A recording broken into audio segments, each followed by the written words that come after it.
Subscribe now and press the bell icon. Never miss an update. तो आप देख सकते हैं ये GTA 5 बिल्कुल स्मूथली रन हो रहा है हमारे इस बजट गेमिंग पीसी में। नमस्कार दोस्तों, आप सभी का स्वागत है आप ही के अपने YouTube चैनल हाईटेक इन्फो में।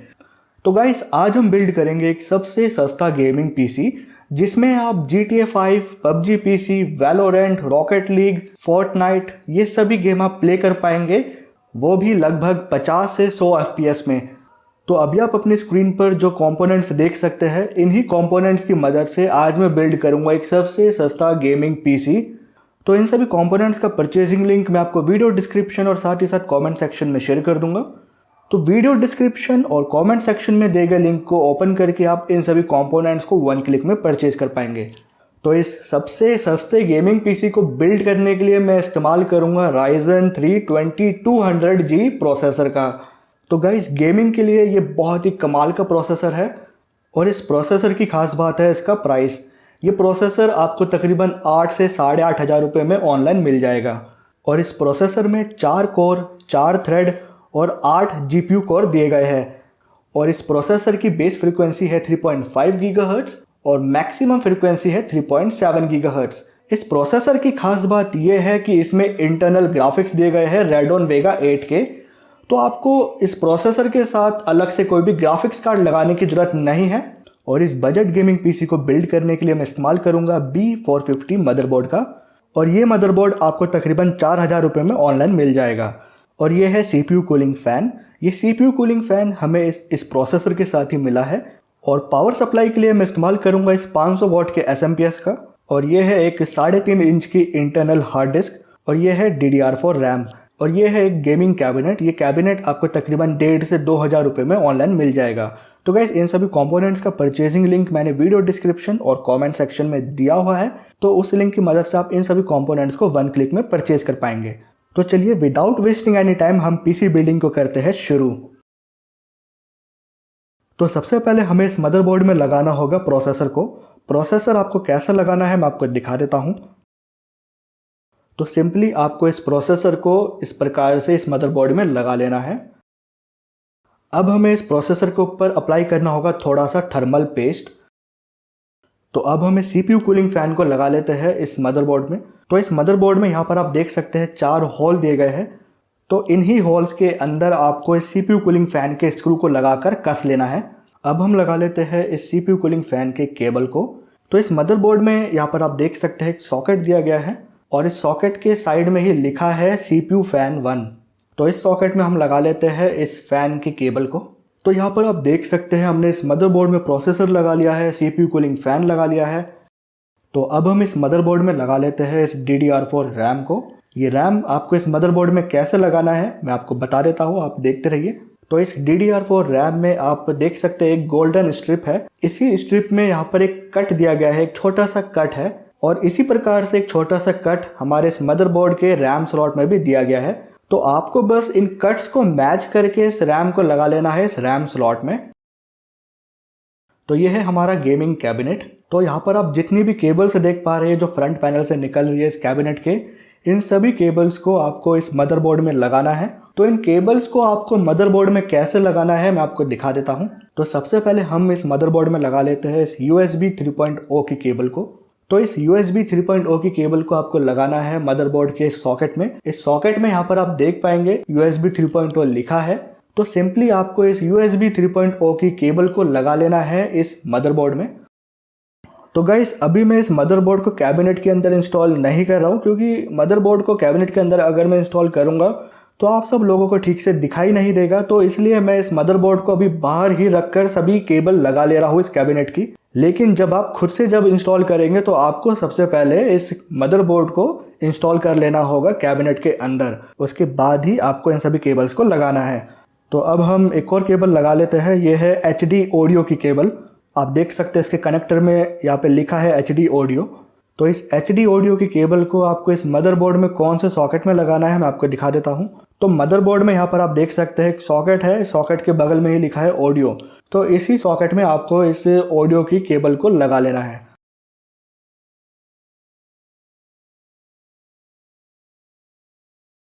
तो हमने USB 3.0 और ऑडियो की केबल लगा ली है। अब हम लगा लेते हैं USB की केबल।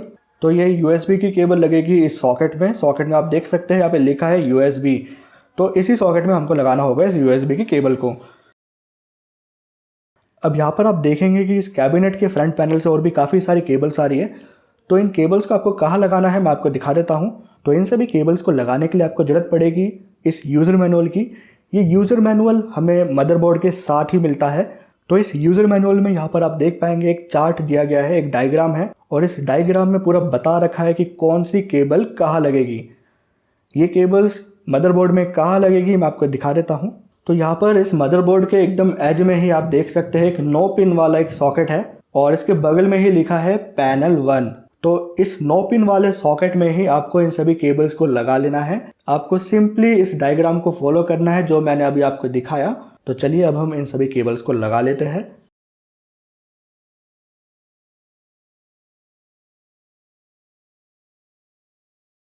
तो यहाँ पर आप देखेंगे कि कैबिनेट में से निकल रही सभी केबल्स को हमने इस मदरबोर्ड में लगा लिया है। अब हमें इन सभी कंपोनेंट्स में देना होगा पावर। तो पावर देने के लिए हम इस्तेमाल करेंगे इस 500 वॉट के एसएमपीएस का। तो मैं आप सभी को दोबारा से बता देता हूँ कि इन सभी कंपोनेंट्स के परचेजिंग लिंक मैंने वीडियो डिस्क्रिप्शन और साथ ही साथ कॉमेंट सेक्शन में दे दिया है। तो चलिए अब हम इस मदरबोर्ड में दे देते हैं पावर इस एसएमपीएस से।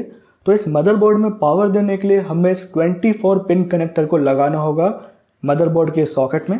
तो इस मदरबोर्ड में यहाँ पर आप देख सकते हैं 24 पिन का एक सॉकेट है। तो इस ही सॉकेट में हमको इस 24 पिन कनेक्टर को लगाना होगा। तो ये जो 24 पिन का कनेक्टर है, इस कनेक्टर से मदरबोर्ड में हम पावर देते हैं। अब हम इस मदरबोर्ड में एडिशनल पावर के लिए हम लगाएंगे 12 वॉट ATX कनेक्टर को। तो इसी सॉकेट में हमको लगाना होगा इस 12 वोल्ट ATX कनेक्टर को। गाइज मदरबोर्ड में ये 24 पिन कनेक्टर और ये 12 वोल्ट ATX कनेक्टर, ये दोनों ही आपको लगाना बहुत ही ज़रूरी है। अगर आप इन दोनों में से एक भी नहीं लगाएंगे तो आपके मदरबोर्ड में पावर नहीं आएगा। तो अब हम हमारे इस PC में लगा लेते हैं हार्ड डिस्क को। तो इस 3.5 इंच की इंटरनल हार्ड डिस्क को मदरबोर्ड के साथ कनेक्ट करने के लिए आपको ज़रूरत पड़ेगी एक SATA केबल की। तो इस SATA केबल के एक एंड को आपको लगाना है इस हार्ड डिस्क में। इस प्रकार से आपको SATA केबल के एक एंड को लगा लेना है इस हार्ड डिस्क में और इस SATA केबल के दूसरे एंड को हम लगाएंगे इस मदरबोर्ड में। तो इस मदरबोर्ड में यहाँ पर आप देख सकते हैं 4 SATA पोर्ट दिए गए हैं। तो इन 4 में से आप किसी भी SATA पोर्ट में इस SATA केबल को लगा सकते हैं। तो इस प्रकार से आपको इस SATA केबल को मदरबोर्ड के इस SATA पोर्ट में लगा लेना है। तो हमने हार्ड डिस्क को मदरबोर्ड के साथ कनेक्ट कर लिया है with the help of SATA cable. अब हम इस हार्ड डिस्क में देंगे SMPS से पावर। तो इस हार्ड डिस्क में SMPS से पावर देने के लिए हम इस्तेमाल करेंगे इस SATA कनेक्टर का। तो इस प्रकार से आपको इस केबल को लगा लेना है हार्ड डिस्क में। तो यहाँ पर आप देख सकते हैं हमने मदरबोर्ड और हार्ड डिस्क दोनों में ही पावर दे दिया है SMPS से। तो इस गेमिंग कैबिनेट में आप देखेंगे एक एक्सटर्नल फैन भी लगा है और साथ ही इसमें एक RGB लाइट भी है। तो हम इस एक्सटर्नल फैन और RGB लाइट दोनों में ही पावर दे देते हैं SMPS से। तो यहाँ पर आप देख सकते हैं ये मोलेक्स कनेक्टर है। तो इस मोलेक्स कनेक्टर को आपको SMPS के साथ लगाना होगा। तो यहाँ पर गाइज आप देख सकते हैं कुछ ही मिनट्स के अंदर हमने ये सबसे सस्ता गेमिंग PC बिल्ड कर लिया है और इस PC में आप मोस्टली सब गेम्स आप प्ले कर सकते हैं जैसे कि GTA 5, Valorant, Rocket League, Fortnite, mostly सब गेम्स आप इस PC में प्ले कर पाएंगे। तो गाइस अभी आप इस वीडियो को बिल्कुल भी स्किप मत कीजिएगा क्योंकि अभी मैं आपको इस PC का बेंचमार्क और साथ ही साथ इस PC में मैं GTA 5, Rocket League और भी काफ़ी सारे गेम प्ले आपको दिखाऊंगा इस वीडियो में। तो अब मैं हमारे CPU को कनेक्ट कर लेता हूँ हमारे मॉनिटर के साथ। तो CPU को मॉनिटर के साथ कनेक्ट करने के लिए we are going to use VGA cable. तो हमने CPU और मॉनिटर को दोनों को आपस में कनेक्ट कर लिया है। तो चलिए अब हम इस CPU को करते हैं ऑन। तो यहाँ पर आप देख सकते हैं हमारे गेमिंग PC बिल्कुल प्रॉपरली वर्क कर रहा है। तो अब मैं इन सभी कंपोनेंट्स को इस कैबिनेट में फिट कर लेता हूँ। उसके बाद मैं आपको इस PC का बेंचमार्क और साथ ही गेम प्ले में आपको दिखाऊंगा। तो यहाँ पर आप देख सकते हैं हमने सभी कंपोनेंट्स को इस कैबिनेट के अंदर बिठा लिया है। तो यहाँ पर हमने प्रॉपरली केबल मैनेजमेंट कर लिया है।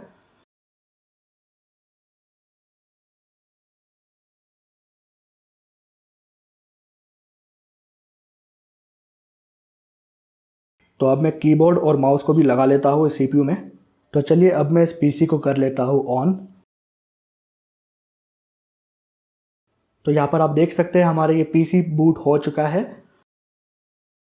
तो अब मैं आपको इस PC का गेम प्ले दिखा देता हूँ।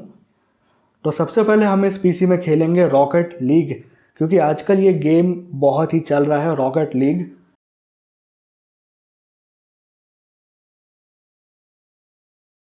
तो यहाँ पर आप टॉप लेफ्ट में देख सकते हैं लगभग 50, 60, 70 का FPS हमें यहाँ पर मिल रहा है।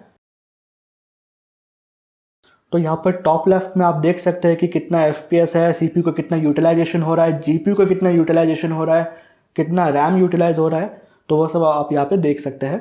तो लगभग हमें 50, 60, 70, 80 का FPS हमें मिल रहा है। तो गाइस यहाँ पर आप देख सकते हैं ये रॉकेट लीग गेम बहुत ही स्मूथली हमारे इस PC में रन हो रहा है। इस PC में गाइस आप बहुत आसानी से GTA 5, PUBG PC, Fortnite, Valorant और भी काफ़ी सारे गेम्स आप खेल सकते हैं लगभग 100 FPS में। तो यहाँ पर आप देख सकते हैं अभी तक बिल्कुल भी यहाँ पर लैग हमने फेस नहीं किया है, बिल्कुल स्मूथली इस PC में गेम प्ले हो रहा है।